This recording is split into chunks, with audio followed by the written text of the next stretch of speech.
so long since I've recorded. Hello everyone. Well, no, we're gonna fix that. Hello everyone. Welcome back to my booktube channel. It has been quite some time. It feels like it's been so long since I've recorded. It is April 11th right now, and I've recorded some videos, but I'm just not super in love with them, so I'm not gonna like edit and post them. I'll probably re-record them, and you will see them eventually. But this week's video is going to be my top 3 books from Q1 of 2025.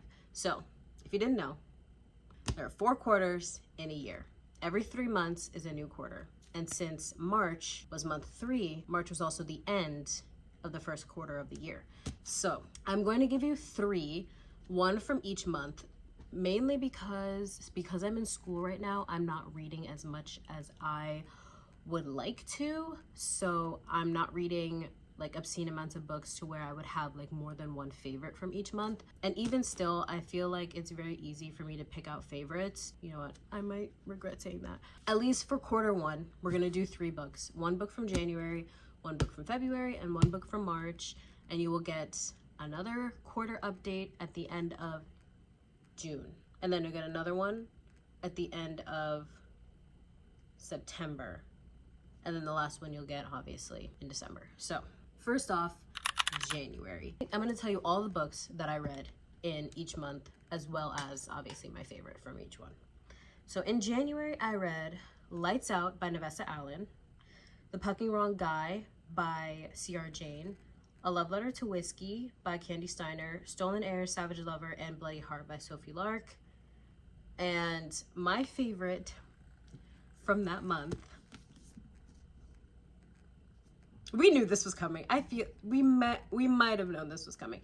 If you follow me on my TikTok, first of all, if you're not following me on my TikTok or my Instagram, what are you doing? If you're not following me on my TikTok, what are you doing? Like, that's where the magic happens. That's where I do the most updating, the most posting. I will give you guys like my random book thoughts for books that I'm reading, reactions to books that I'm reading, random like fucking fit checks and shit like that. I'm mostly on my TikTok. Please go follow my TikTok. But I read this book back in January and I still fucking think about it. Clearly I fucking loved it. Can we focus on the book, please? With how much I fucking tabbed this shit. This book follows B and Jamie. Any chance I get to talk about this book, I will fucking take, because I feel like I don't talk about it enough for how much I love it. This book follows B and Jamie, and it is probably one of the most frustrating books I've ever read in my life, because it is usually a lot of tropes that people hate. It is miscommunication, it is right person, wrong time, it has cheating in it, cheating with each other, not on each other. And it's like a substantial period of time where these 2 characters are just in situations where they want to be together and either can't or won't. And like I said, that is incredibly frustrating when you're reading a fucking almost 600-page book. You're like, when the fuck are these characters just gonna get their shit together and be together? But you root for them the entire time because you grow to love them individually and you grow to love them together and know that they are best friends and they are so incredibly meant to be that all of the shit that they put you through, you don't even care, because you're just like, you guys need to be together so fucking badly. So I'm gonna continue rooting for you even though you're putting me through hell. That's basically what this book is. And like I said before in any other video where I talk about A Love Letter to Whiskey, get this edition. There's also a version that looks like this. It is black and white. Do not get this version. It is the original version. This is the 5-year or the 5th anniversary edition of this book. And if you just get the black and white cover, you will only get B's POV. You will only get the FMC's POV. I don't think that I would have loved this book as much as I did if I didn't have the like extra 200 pages of Jamie's POV. So basically all of this is B's POV, and then this extra bit right here is all Jamie's POV. Like I said, if it didn't have this extra bit of Jamie's POV, I don't think I would have liked the book as much, because Jamie's POV kind of like, it just brought so much closure and clarification and justification to things that B's POV didn't. So like I said, I don't think I would have liked it as much. And the black and white version only has B's POV. It does not have this stuff from Jamie's POV at the end. So that's why I say to get this edition. Yeah, I love this book so much. So much. I could not recommend it more. It was 5 stars for me. All of these books that I'm recommending are 5 stars. I've managed to get a 5-star every month so far this year. This book was 5 stars. 5 million stars. It was quite the experience. Anyway, moving on to February. What did I read in February? February, I read 4 books. I read Wild Eyes by Elsie Silver, Highest Bidder by Sarah Kate, Pucking Wild and Pucking Sweet by Emily Rath. I really did love those books. I was thinking about them the other night. But anyway, my favorite is Wild Eyes by Elsie Silver. This also clearly books that I have a feeling that I'm just gonna absolutely fall in love with. I tab the living shit out of them. I love this book. This is the second book in the Rose Hill series by Elsie Silver. The first book is Wild Love. This is Wild Eyes, and then the third book just came out recently, Wild Side. I have not read it yet. I do have it, but I have not read it yet. But so far, this has been my favorite. This is also just one of my favorite Elsie Silver books in general that I've read so far. I have not read her first series, Gold Rush Ranch, but I've pretty much read all of Chestnut Springs. I still haven't read Hopeless. Reckless and now Wild Eyes are like my 2 favorite Elsie. I just spat. Sorry. Reckless and Wild Eyes are like now my 2 favorite Elsie Silver books. I love them so much. This book follows West and Skylar, and it is single dad.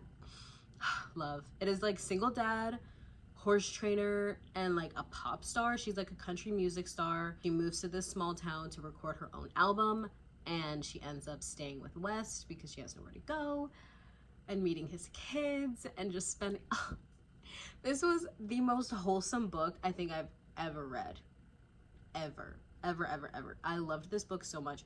West is one of those people, not even just men or like boyfriend in general, but he's just one of those people that I think everyone deserves in their life.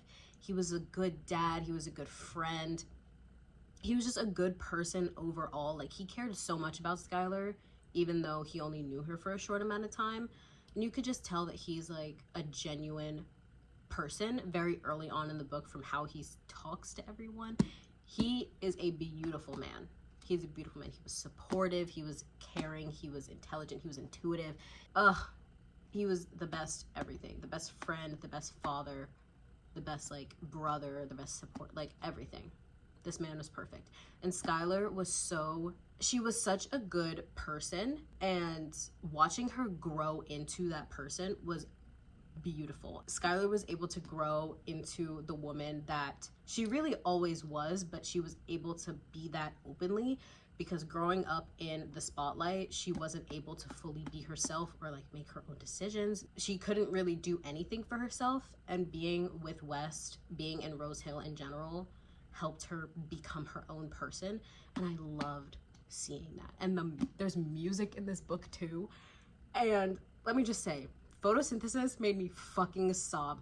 If you listen, I listened to the audiobook for this because Teddy Hamilton voices West. Teddy Hamilton voices West. Teddy Hamilton is my favorite audiobook narrator.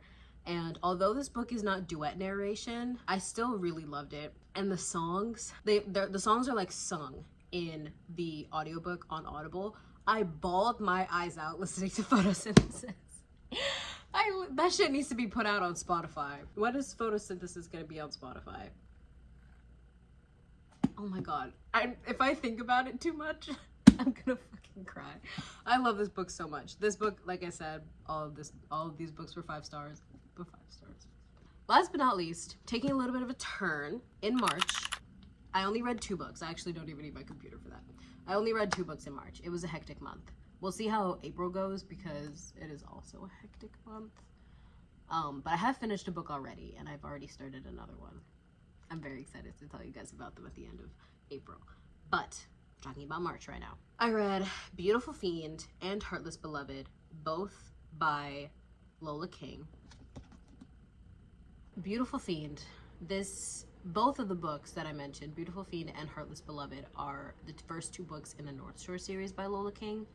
Beautiful Fiend was my favorite. I loved Heartless Beloved, but not as much as Beautiful Fiend. I don't know. Actually, I do know what it was about this book. It was Caden King.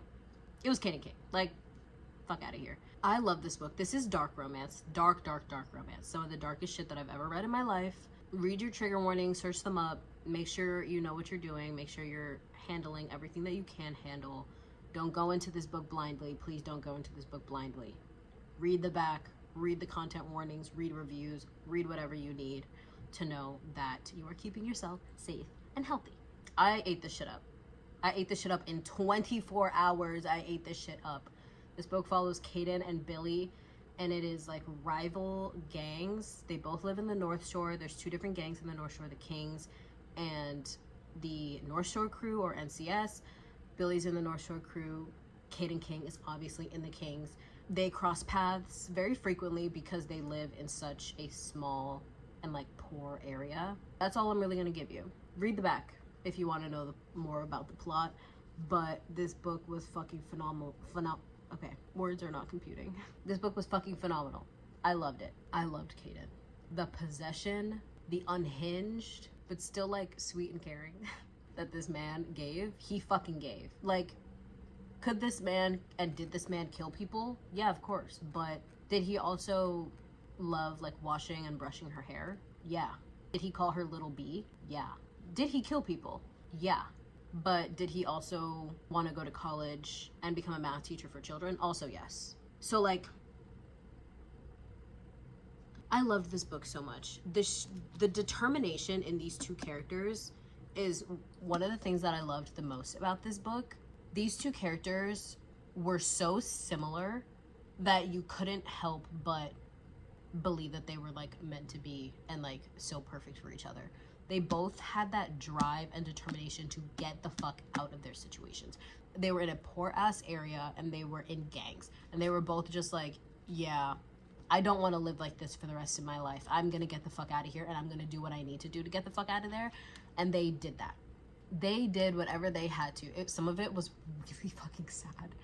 But they did what the fuck they had to do to get out. I will say also, the ending fucked me over so bad. Up until like halfway through the goddamn prologue, I was like, what the fuck is this ending? But then everything was fine. But yeah, I love this book. This book was so good. 5 stars, obviously, like I said. A lot of people compare Caden King to Killian Carson. If you want a even more psychotic and unhinged version of Killian Carson, I do think Caden King would be perfect for you. Billy is nothing like Glyndon. If you read God of Malice by Rita Kent, you know Killian and Glyndon.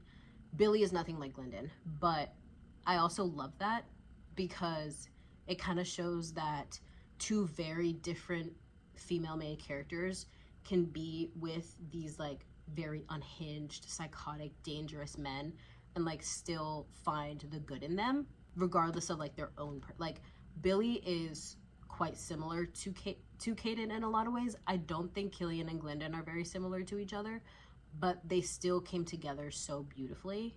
And it's the same thing with this, even though, especially because Caden and Billy were so similar to each other in so many ways, like they came together so beautifully. Their relationship is so beautiful. I mean, it was fucked up, but it was beautiful. That's it, you guys. Those are my 3 favorites from Q1 of the year. These books are all, I've said this a million times, these books are all 5 stars. They're all beautiful. They're all perfect. I recommend every single one of them with every fiber of my being.